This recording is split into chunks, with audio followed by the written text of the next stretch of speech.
All right, guys, I just bought this Weber grill off of Facebook Marketplace. This is a Genesis 330. Got it for about $400. And I wanted today to go in here and replace all the internals, basically see how nice can I get this grill looking. Even though this is about a 7-year-old grill, it was made in 2018. I'm gonna see how nice I can get it. I've already done a lot of power washing, cleaned basically everything off. There's not really much rust, but I do want to clean out that inside. So today I've got a kit for the flavorizers, the grates, the burners, the little things on the bottom. Not sure what these are called, way down there at the bottom. So let's go ahead and start making this grill new with all these Weber grill parts. So the first thing I want to do is to pull off one of these old grates and see how much the replacements weigh in comparison.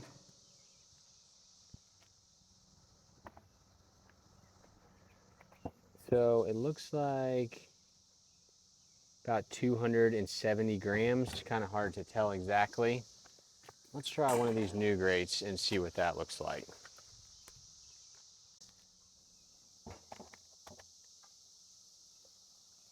All right,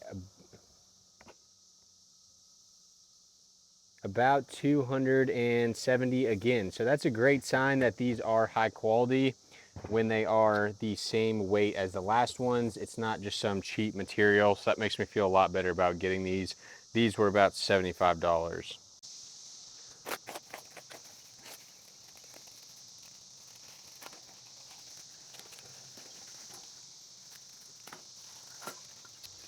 Yeah, these certainly look a lot cleaner than the previous ones.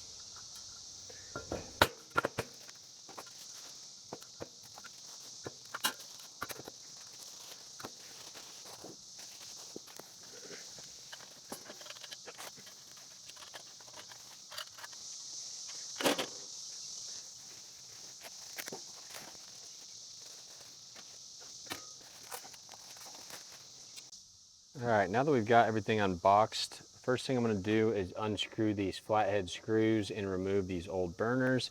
And that way we'll be able to remove the old igniters. Now for the old igniters, I have already taken off this piece right here, which hangs off underneath here. And that is just 2 screws, was super easy to remove. Now I'm gonna try to do this without removing this front panel, but if I do have to, then it's just this screw right here and this screw right here, and I should be able to get that front panel off. But in there is where you can see those wires and burner assemblies. Okay, I did go ahead and loosen the screws for this right here. Now to get that off, I need to remove these valves, and it's as easy as just pulling these off. Some of them are stuck on there pretty good, but shouldn't be too difficult. And then for this right here is a twist off, and this is where your AA battery is. Now we should be able to remove this nice, and we can see the igniter that needs to be replaced right here. So let me remove that.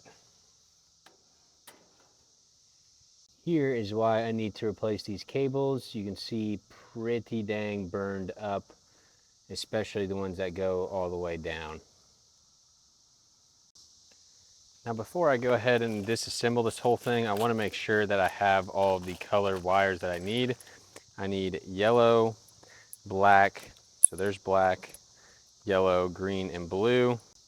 Okay, yep, I do have all the ones I need with these 4 right here, and that's perfect.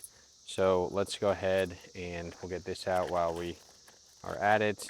Our 2 igniters, and then our new, I don't know what this is called, junction box.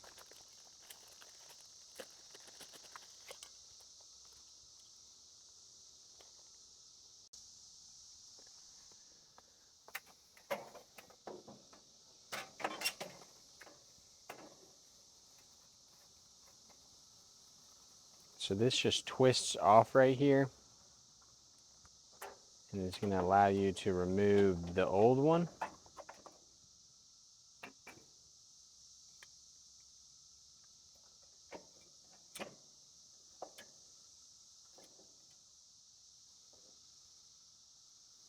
Oh wow, and this also already has the metal plate, so I don't even need to deal with that metal plate. So I'm just gonna go ahead and reattach this back on. Now make sure you align the D flat. Okay, good as new. Before we go any farther here, I am gonna go ahead and remove those burners.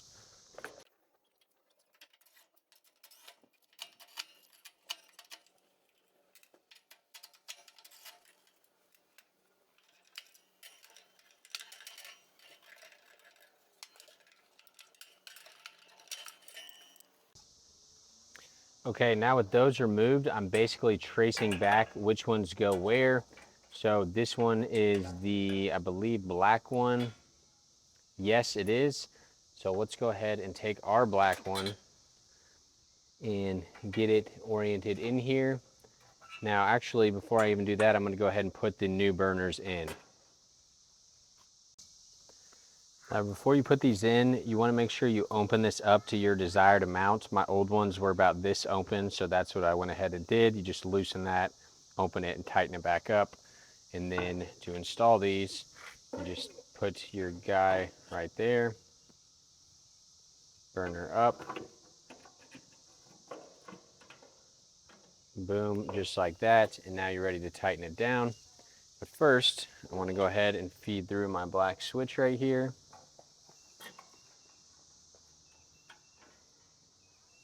And it should click in there. You slide it in from the bottom. Now, this one is ready to screw in.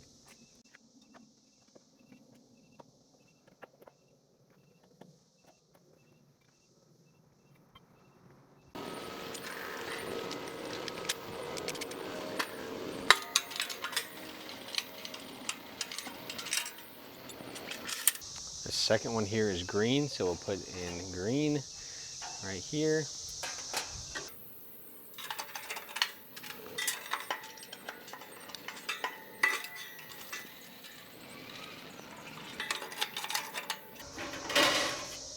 Before I forget, I'm going to go ahead and replace these two.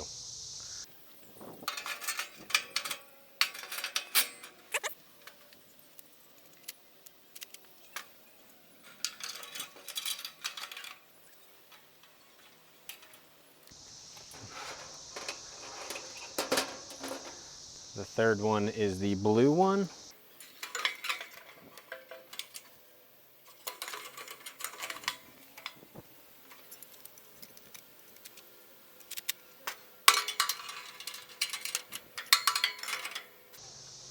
And last but not least, yellow is on this furthest end.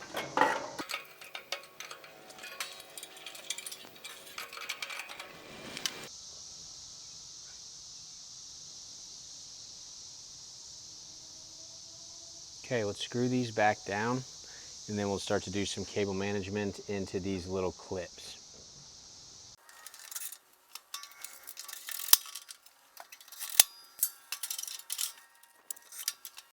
So this will go in here. This will both go in here.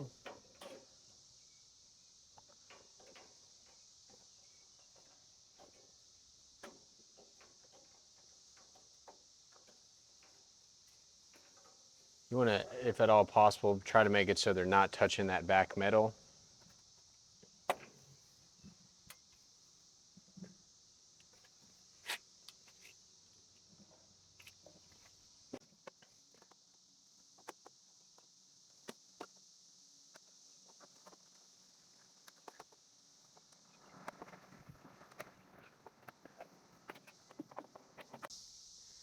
All right, before I closed everything off, I just wanted to give it a test, and it's crazy different.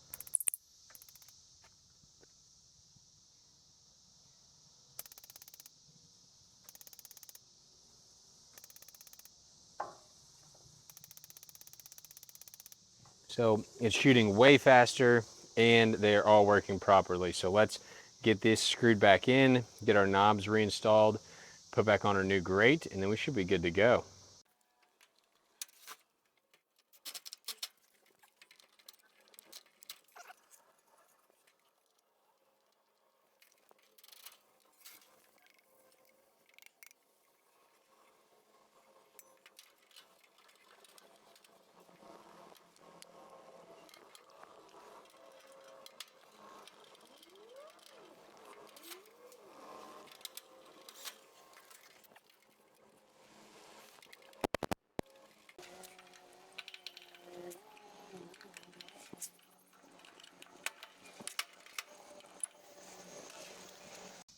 All right, guys, last but not least, let's put in the Flavorizer bars.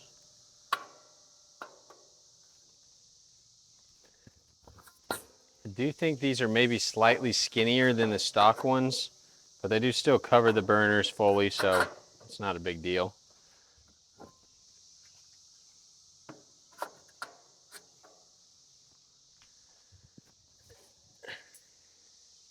And then for the grates.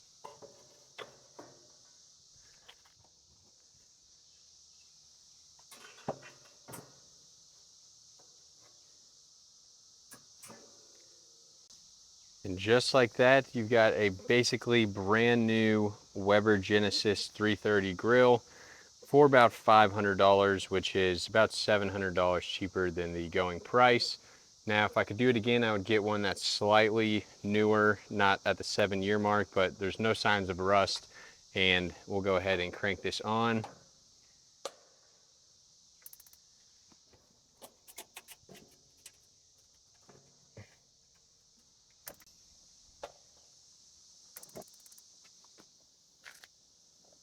And there we have it. All three are burning, no issue. So thanks for watching, guys. If you're interested in any other home reviews, check out these videos up here. Peace.